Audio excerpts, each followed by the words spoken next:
JFAZ TV, Yehoshua Hamashiach au centre de notre message. JFAZ TV, gagner des âmes pour Yehoshua et servir les autres, voilà pourquoi nous existons. Émissions, conférences, prières, enseignements, informations et films. Réveil, réforme dans l'amour, la sanctification et l'excellence. Abonnez-vous et activez la cloche de notification pour ne rien rater.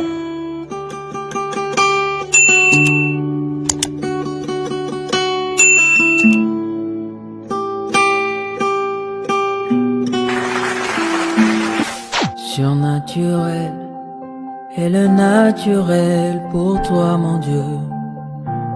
Nous le voulons en ce lieu. Surnaturel est le naturel pour toi, mon Dieu. Nous le voulons en ce lieu. Surnaturel est le naturel pour toi, mon Dieu. Nous le voulons en ce lieu. Surnaturel est le naturel pour toi, mon Dieu. Nous le voulons en ce lieu. Et surnaturel est le naturel pour toi, mon Dieu. Nous le voulons en ce lieu. Surnaturel est le naturel pour toi, mon Dieu, et nous le voulons en ce lieu. Que ton onction descende sur moi et s'en descende. Que ton onction descende sur moi. Que ton onction descende sur nous. Que ton onction descende. Surnaturel est le naturel pour toi, mon Dieu. Nous le voulons en ce lieu. Prions, prions. Surnaturel Shalatalabraya est le Basha. naturel pour toi. Nous voulons les surnaturels Yehoshua.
Merci Seigneur pour ta présence. Merci pour ton onction. Merci pour ta fidélité. Bénis ta parole. Au nom puissant et glorieux de Yahushua, j'ai ainsi prié. Amen. Nous allons lire notre verset de base. Luc chapitre 24, le verset 44. Comprendre les Tanakh, quatrième partie. Il est écrit: puis il leur dit, c'est là ce que je vous disais lorsque j'étais encore avec vous, qu'il fallait que s'accomplisse tout ce qui est écrit de moi dans la loi de Moïse, dans les prophètes et dans les psaumes. Bien-aimés dans le Seigneur, je vous ai expliqué comment est-ce que les canons de la Bible hébraïque ou de l'Ancienne Alliance, ou ce que vous appelez Nouveau Testament, a été constitué.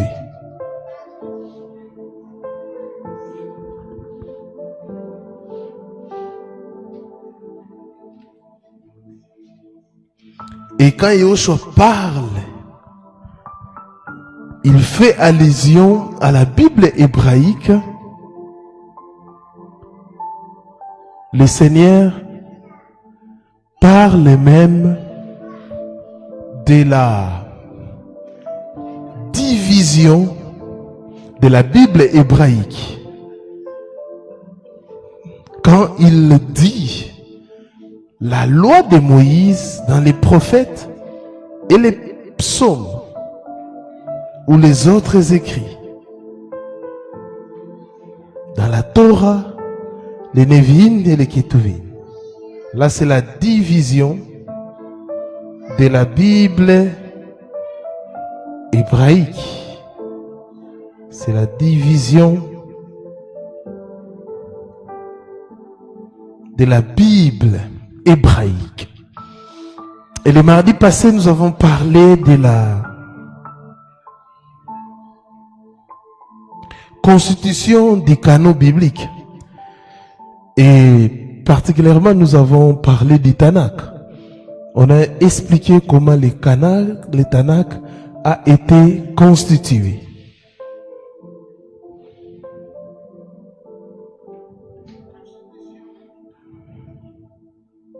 Et nous avons dit que ce n'est que l'ère vers l'an 90 que les canons juifs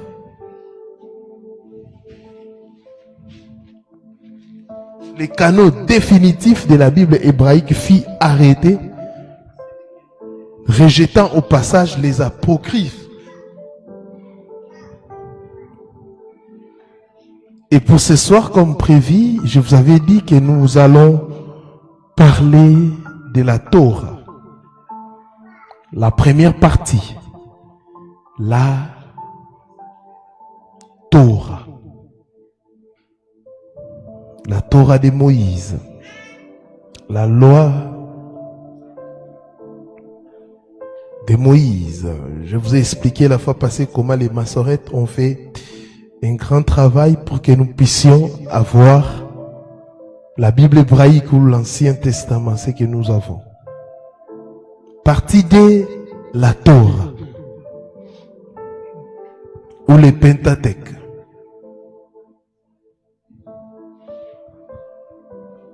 Le mot Torah en hébreu,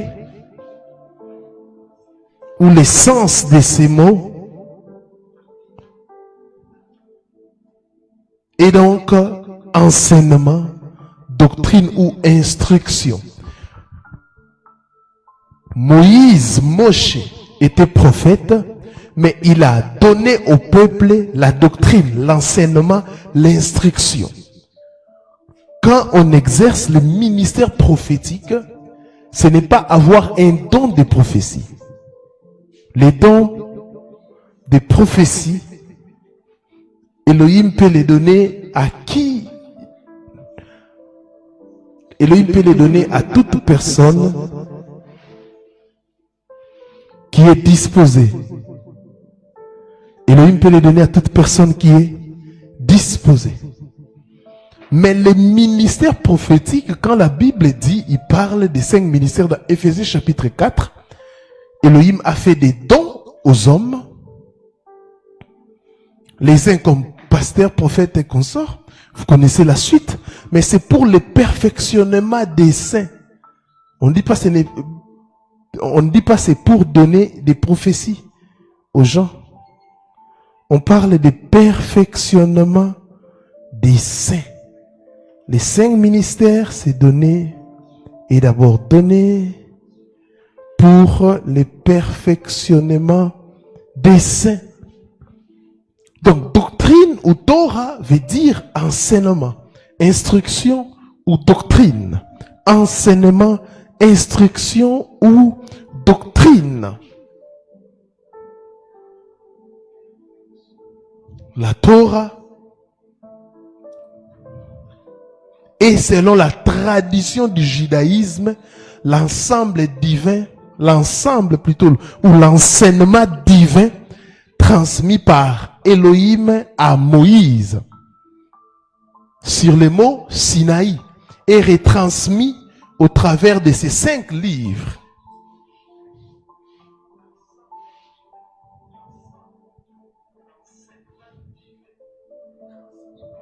Alléluia.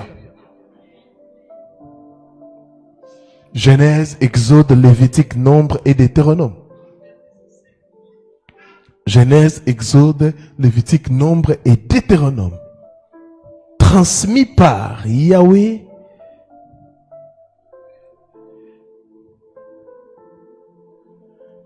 à Moïse. Et selon la tradition rabbinique, 613 commandements sont contenus dans la Torah. Et cette tradition, selon laquelle les Pentateuques comporteraient 613 prescriptions, apparaît à l'ère des docteurs du Talmud. Et l'ère des comptes précis énuméra chacune des commandements selon son inspiration. Ils ont compté, à l'ère du Talmud, les 613 lois. Et les 613 commandements sont divisés selon la catégorisation effectuée par Maïmonide. Et il y a eu plusieurs classifications. Il y a des gens qui ont subdivisé encore les 613 lois par, ils ont dit il y a 248 commandements positifs et les restes, ce sont des commandements négatifs. Alléluia. Alléluia. Et la tradition des 613 mitzvot a été développée par Rabbi Smlai. Rabbi Smlai, les 613 mitzvot. Vous savez, les rabbins, les juifs faisaient un grand travail pour que les gens puissent comprendre la Torah, pour que les gens puissent comprendre la Bible hébraïque. C'est pour cela qu'il y a eu plusieurs écoles qui ont classifié ces lois. C'est vraiment d'une manière pédagogique pour aider les gens à comprendre, si vous voulez, la Torah. Ou la Bible. Rabbin Smlai a dit 613 commandements furent donnés à Moïse.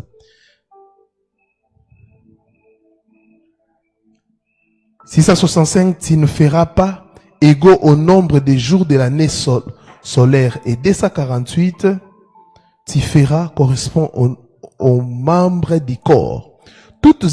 C'est ça qu'il faut comprendre ici. Il y a eu plusieurs écoles qui ont étudié la Torah. Il y a eu plusieurs auteurs, plusieurs juifs qui ont étudié la Torah et ils ont voulu faciliter la compréhension. Ils ont voulu faciliter la compréhension de la Torah. Et voyons les différentes sortes de lois sous l'ancienne alliance. Bien-aimés, en plus des 10 commandements qui faisaient partie des lois morales, les Hébreux devraient se soumettre à d'autres lois que nous allons évoquer rapidement.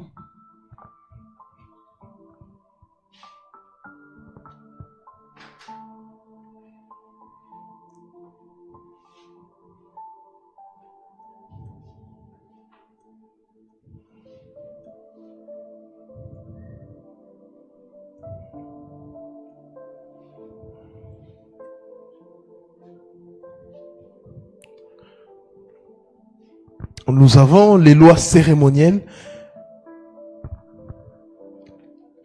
Comme on dit, les 613 mitzvot sont catégorisés en 3. Nous avons les lois cérémonielles, Hébreux chapitre 9, le verset 1er. La Bible déclare que l'agneau a été immolé dès la fondation du monde, selon Apocalypse 13, 8. Et ce sacrifice marqua le début des lois cérémonielles. Ne pensez pas que les lois cérémonielles a commencé avec Moïse, mais cela a commencé déjà au ciel. Après la chute d'Adam et Ève, Elohim sacrifia un animal pour leur faire des vêtements, des peaux, afin de couvrir leur nudité. Et comme vous le savez, cet animal est une préfiguration de Christ qui a été sacrifié pour nos péchés et nous revêtir de la justice de Elohim. En effet, tous les sacrifices d'animaux réalisés avant et après Moïse préfiguraient la mort expiatoire du Seigneur. Les lois cérémonielles, ce sont des lois qui concernent ou qui ont trait au temple, au sacrifice. Et dans l'ancienne alliance, ces lois étaient relatives au culte dans les tabernacles, puis dans les temples. Si vous lisez Lévitique 16, Hébreux chapitre 9, 1 à 10, vous allez comprendre. Lévitique 16, Hébreux chapitre 9, 1 à 10, vous allez comprendre. Or, ces sanctuaires n'existent plus et les sacerdoces lévitiques qui y étaient rattachés n'a plus de raison d'être. Je vous avais dit, les Tanakh, c'est l'ombre, c'est l'ombre, c'est l'ombre. Donc, les lois que nous sommes en train d'étudier,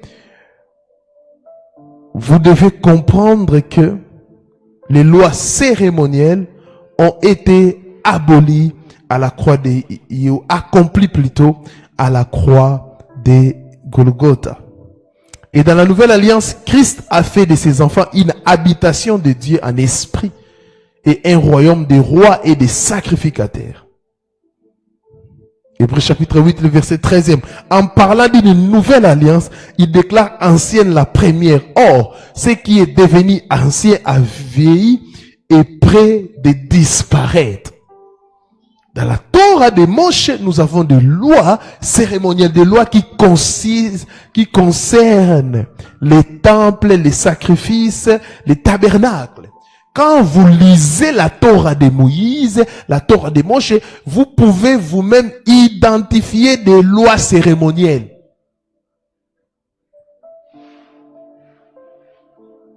Vous êtes en train de comprendre? Quand vous lisez, non, ça c'est une loi liée au sacrifice.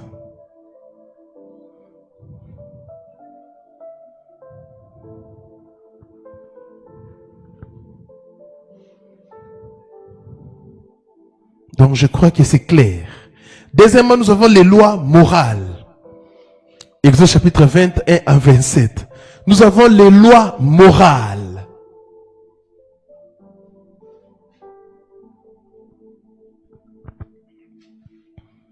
les lois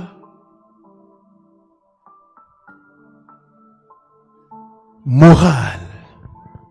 Les lois morales qui sont aussi les plus connues sont éternelles et immuables, car elles témoignent de la nature sainte de Elohim. Les lois morales qui sont aussi les plus connues sont éternelles et immuables, car elles témoignent de la nature sainte d'Elohim. Lévitique 18 nous donne un bel aperçu de ces lois qui sont toujours d'actualité. Par exemple, au verset 22, l'homosexualité qui est une abomination devant l'Éternel est condamnée sans ambiguïté. Même dans 1 Corinthiens chapitre 6, 9 à 10, Paul confirme que c'est d'actualité. Tu ne coucheras point avec un homme comme on couche avec une femme. C'est une abomination. 1 Corinthiens 6, 9 à 10 confirme ces passages de l'ancienne alliance en disant: ne savez-vous pas que les injustes n'hériteront pas le royaume d'Elohim?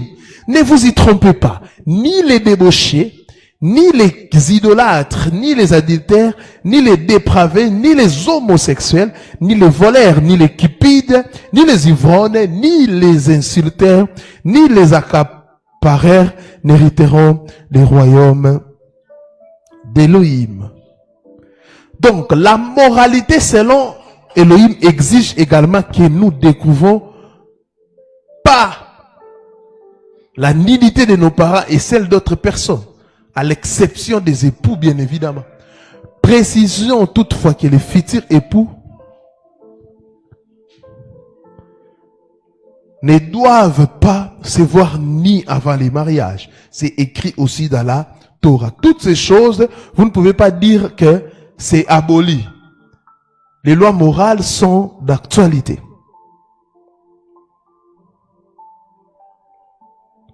Mais j'aimerais préciser une chose. Il est à noter que parmi les 10 commandements, 9 font partie des lois morales. Il est évident qu'ils sont toujours en vigueur. En vigueur. Oui, les 9 lois. C'est pourquoi ceux-ci sont inscrits dans la conscience de l'homme et gravés dans son cœur.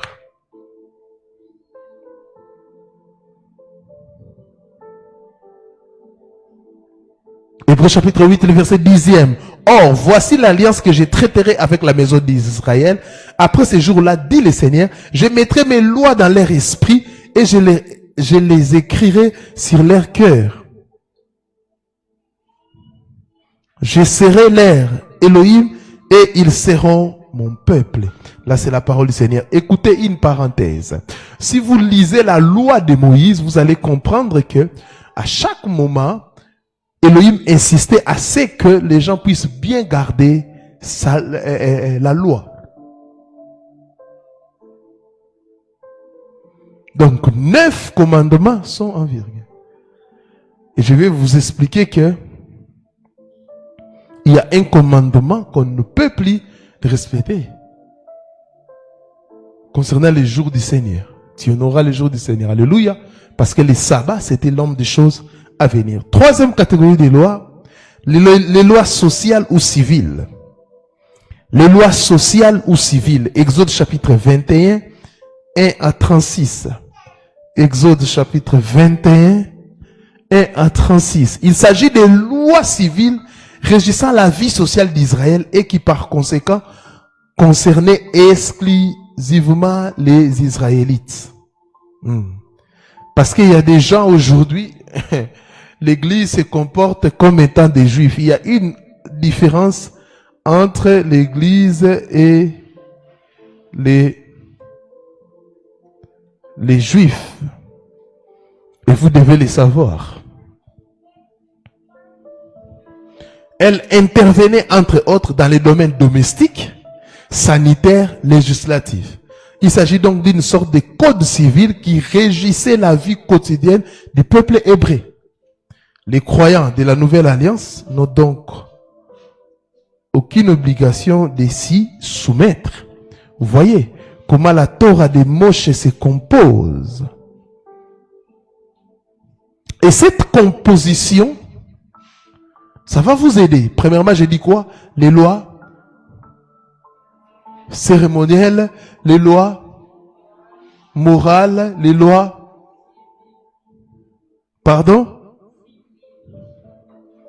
les lois sociales ou civiles.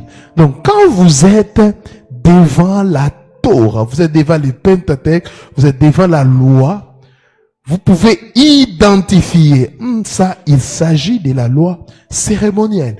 Et maintenant, il faut savoir lire maintenant la Nouvelle Alliance, savoir si cette loi cérémonielle et comment cette loi est accomplie en Mashiach. Vous nous posez trop de questions, comment vous comprenez la parole? Je vous donne maintenant des stratégies pour comprendre la Bible, pour comprendre facilement la parole. Quand c'est une loi déjà cérémonielle, sache que c'est accompli. Et quand on écrit, il y avait un principe que les gens puissent tuer les animaux, offrir des sacrifices pour obtenir les pardons. Cela fait partie des lois cérémonielles. Et quand il voit, on dit que Abel a donné à Elohim, ou Elohim a agréé les sacrifices d'Abel, vous allez comprendre que ces sacrifices, c'est Yahushua HaMashiach. Et quand il s'agit d'une loi sociale, vous pouvez aussi l'identifier et dire non, ça ne concerne pas l'Ecclésie. Ça ne nous concerne pas. Parce que nous sommes des nations, nous sommes l'Église. Vous allez remarquer que il y a une différence entre,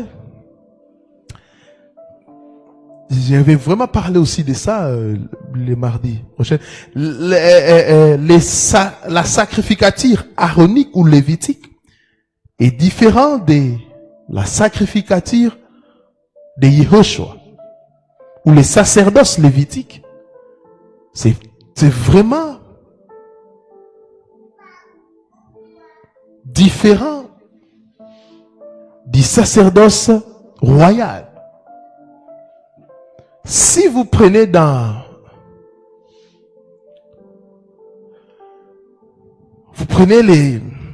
les sacerdoces lévitiques, les sacerdoces lévitiques étaient exclusivement réservés aux hommes, pas aux femmes. C'était réservé aux hommes. Et là, c'était une loi imposée à Israël.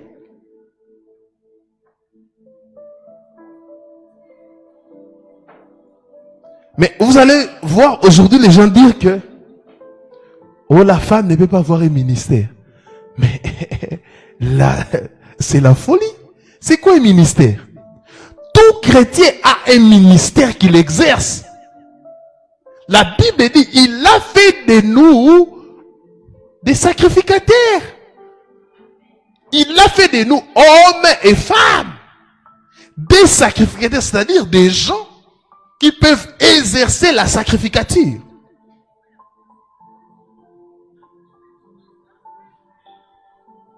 Et vous allez avoir des gens évoquer Paul. Est-ce que Paul a dit, montrez-moi noir sur blanc, où Paul dit qu'une femme ne peut pas être prophète, une femme ne peut pas être pasteur, une femme ne peut pas être évangéliste? Aucun verset. Aucun verset. Et Éphésiens chapitre 4 dit ceci.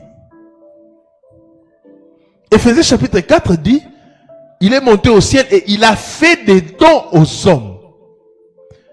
Le mot homme là, traduit en grec, c'est anthropos, qui veut dire humain. Si Paul savait que la femme n'avait pas un ministère, il n'allait pas utiliser anthropos. Il allait parler, pas de l'humain ou des humains, mais il allait parler des hommes ou mâles.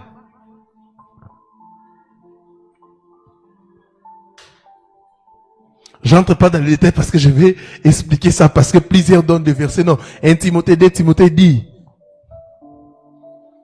je ne permets pas à la femme d'enseigner et d'avoir l'autorité sur son mari.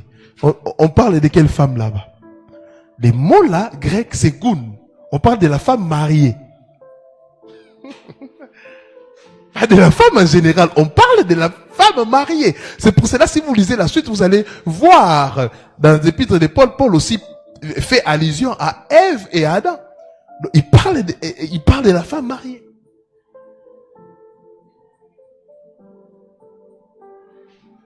Vous devez lire et comprendre les Écritures.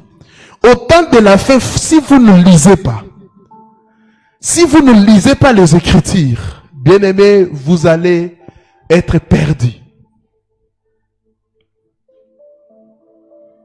Plusieurs aujourd'hui sont perdus parce qu'ils ne comprennent ni les Écritures, ni la langue. Parce que l'aspect contextuel, c'est très nécessaire dans la compréhension des Écritures. Vous voyez, ici, je vous explique les Tanakh. Vous voyez la manière dont j'ai présenté les choses, ça devient facile à comprendre. Quand vous êtes devant un livre, vous comprenez, non, ça, c'est telle chose, ça, c'est telle chose, ça, c'est telle chose. La Torah a été donnée. La Torah, c'est quelque chose que Elohim a donné à Moïse par révélation. Parce que quand il avait créé la terre et les cieux, personne n'était là. Et c'est pour cela que nous avons Bereshit au commencement qui explique comment Yahvé a créé. Parce que Abraham a vécu dans quel temps? Quel temps? Abraham n'a pas vécu au temps de la loi. Abraham a vécu avant Moïse. Et c'est Moïse qui a écrit la vie d'Abraham. Comment il a écrit ça? Noé a vécu avant Moïse. Est-ce que vous les connaissez?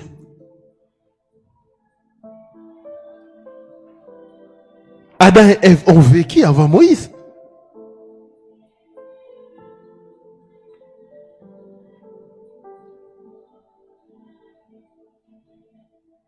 Amen.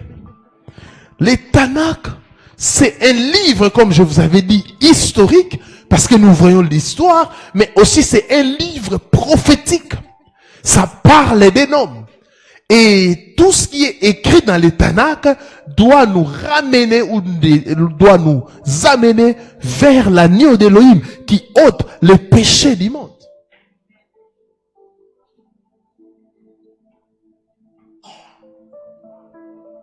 Tout ce que nous avons comme problème, c'est parce que les gens n'ont pas compris les Tanakh. Tout ce que nous avons comme problème, c'est parce que les gens n'ont pas compris les Tanakh. Plusieurs fausses doctrines naissent ou tirent leurs origines ou dans les Tanakh. L'ancienne alliance, l'ancienne, tout ce que vous avez comme doctrine des condamnations, de la malédiction, des autels. Écoutez, je finis par là. Dans l'ancienne alliance, il y avait des autels physiques. Quand on dit que Élie a renversé les autels, c'était pas spirituel. Et Élie ne faisait pas, non, je renverse les autels. Non, c'était physique.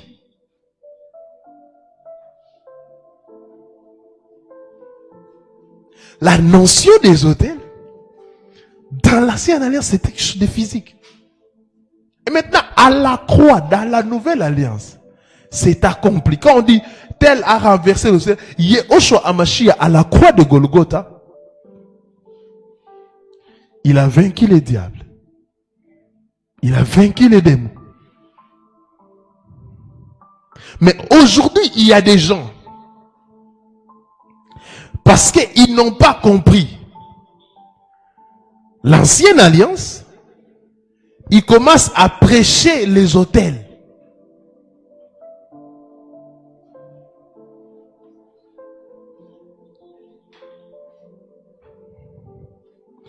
Pourquoi prêchez-vous l'ombre pendant que nous sommes dans la réalité? L'ombre, c'est un guide, c'est un pédagogue, waouh, Rukasha, qui nous amène vers Mashiach.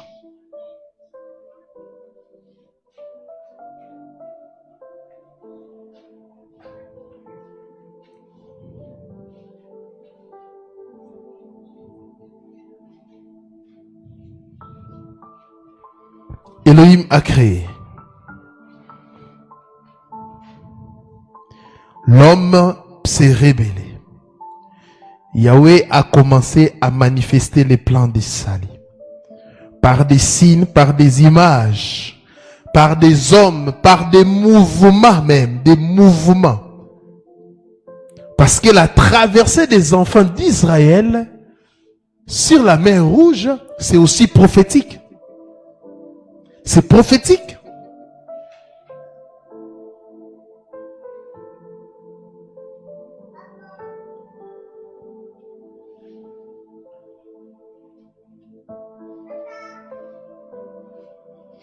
C'est prophétique.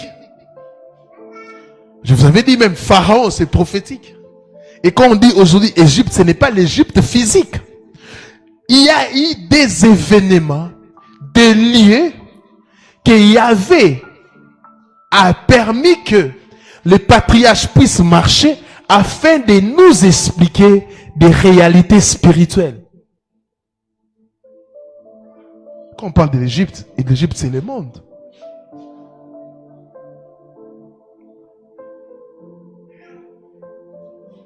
L'Égypte, c'est le monde. L'Égypte, ce n'est plus un pays comme ça dans la Bible où on parle. Non, il est encore en Égypte. Non, il est encore dans les mondes, dans les péchés. L'Égypte, c'est les péchés, c'est le symbole du péché.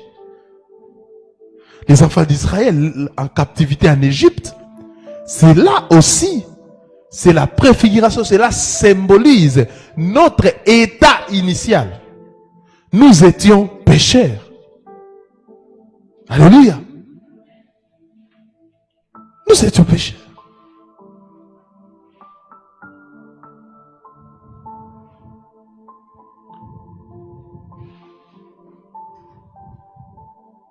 Et Yehoshua et la sortie des enfants, Moïse avait des missions. Premièrement, il a donné la loi. Et deuxièmement, après avoir donné la loi, qu'est-ce que Moïse a fait? La mission, c'était aussi de libérer les enfants d'Israël en captivité. Pourquoi quand on parle de l'ancienne alliance, on fait allusion toujours à Moïse? On dit la loi de Moïse, la loi de Moïse, la loi de Moïse. Pourquoi? Pourquoi on fait toujours allusion à ça?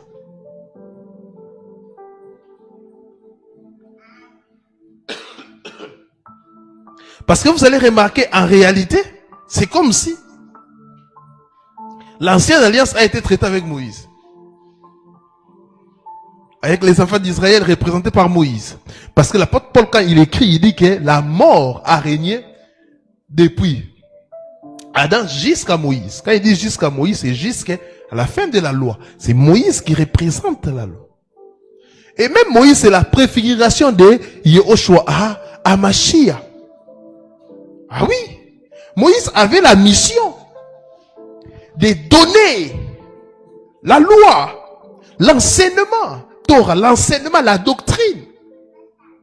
Et la deuxième mission, Moïse avait la mission de faire quoi? De libérer les enfants d'Israël en captivité.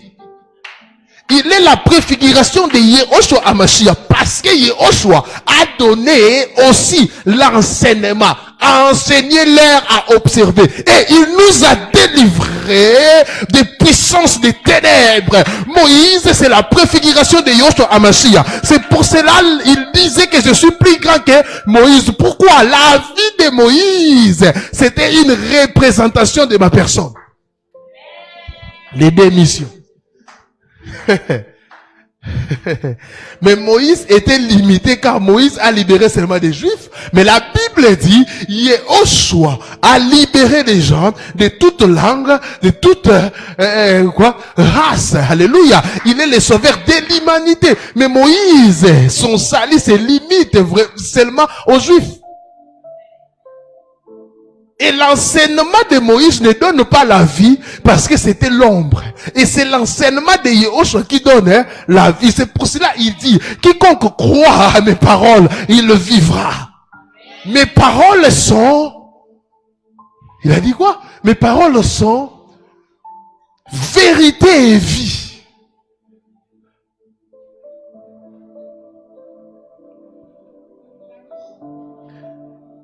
On doit enseigner comment pour que les gens puissent comprendre.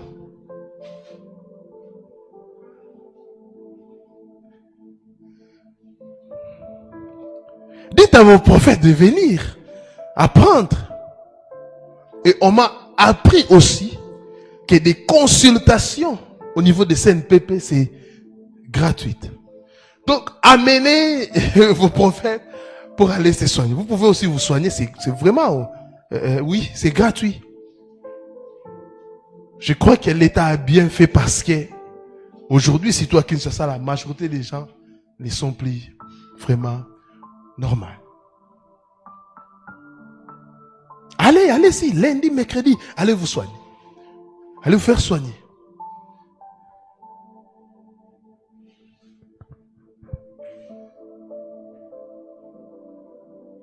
Moïse a donné la Torah, l'enseignement. Mais son enseignement nous ramène et nous projette vers Yehoshua. Yehoshua aussi a donné l'enseignement. Moïse a libéré les enfants d'Israël. Mais il n'a pas fini la mission. Il n'avait pas fini la mission, il a failli. Mais Yehoshua HaMashiach nous a libérés. Pas pour nous abandonner quelque part. Il nous a libérés, il nous a sauvés et lavés. Un jour, nous allons être avec lui. Que Yahweh vous bénisse abondamment.